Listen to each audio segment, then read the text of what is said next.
Hello everyone. Welcome back to Month and Miracle.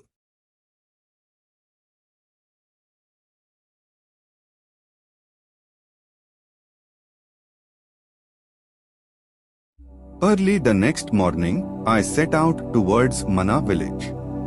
By noon, I had reached the village, inhabited by shepherds of Tibetan origin, who wove colorful, intricately designed woolen rugs on their handlooms.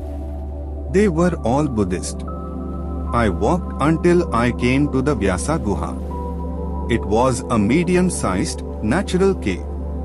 I decided to explore the other caves in the vicinity, and walking further up over the rocks, saw the Saraswati gushing out of a tunnel and joining the Alkananda. Another hour of walking through rocky terrain, and I had reached the Vasundhara Falls. My idea was to reach Swargarohini. There must be something to the story of Yudhishthira being lifted into heaven.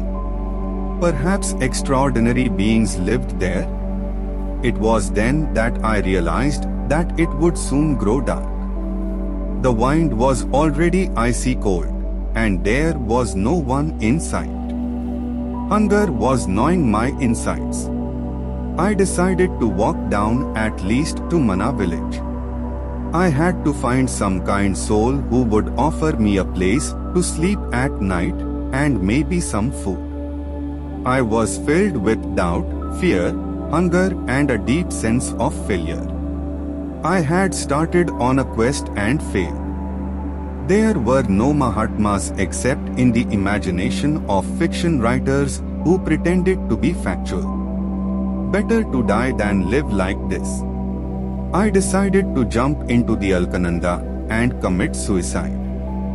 By then, it was almost fully dark and the icy wind was howling.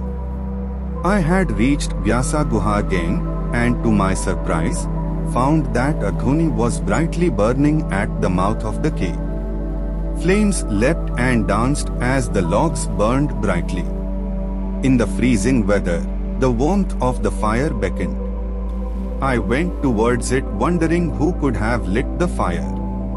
Perhaps a shepherd. Or was I finally about to see a yogi? From inside the cave came a voice. Was it familiar? Was it a voice buried deep in the recesses of my mind for years, now becoming audible? I hurried towards the cave trembling.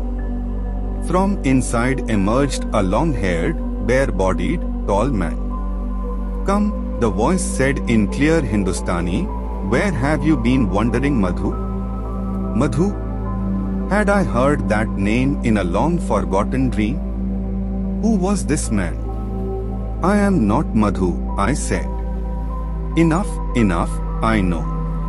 From under the jackfruit tree in Vanchiur to Vyasa Guha in the far north. Come and sit here, near the fire. First, I will get you some food, and then you can sleep. We will talk tomorrow.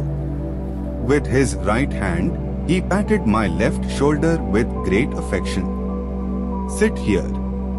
At that instant, I realized that this was the same person I had met in the backyard of my house, under the jackfruit tree, at age 9. That was it. Even the voice was the same. I had found my guru, my father, my mother, my teacher, all in one. As it turned out, I was not to leave him for the next 3.5 years.